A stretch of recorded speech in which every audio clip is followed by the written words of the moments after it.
Hi friends, आज आपण बनवणार आहोत पास्ता। यासाठी मी पास्ता उकळून घेतला आहे। पॅनमध्ये 2 चमचे तेल, राई, जिरा, बारीक चिरलेला कांदा, हिरवी मिरची, कढीपत्ता, वाटाणे, कोथिंबीर, एक बारीक चिरलेला टोमॅटो टाकून घेऊयात।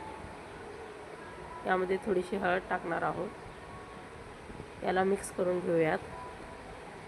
असे मिक्स करून घेतल्यानंतर आता यामध्ये आपण टाकणार आहोत लाल मिरची पावडर।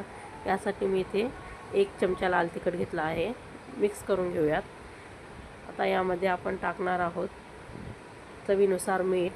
इथे मी 1 चमचा मीठ घेतला आहे। आता यामध्ये आपण पास्ता टाकून घेऊयात। अशा प्रकारे पास्ता टाकून याला मस्तपैकी मिक्स करून घेऊयात। अशा प्रकारे याला मिक्स करून घेऊयात। हे बघा, आपला पास्ता चांगला मिक्स झालेला आहे। आता यामध्ये आपण टाकणार आहोत बारीक चिरलेली कोथिंबीर। आता यामध्ये कोथिंबीर टाकून चांगल्या प्रकारे मिक्स करून घेऊयात। आपला पास्ता तयार झालेला आहे। अशा प्रकारे मिक्स केल्यानंतर यामध्ये आपण गरम मसाला टाकून घेऊयात थोडासा। याला आपण मिक्स करून घेऊन आपला पास्ता तयार आहे। याला सर्व करूया।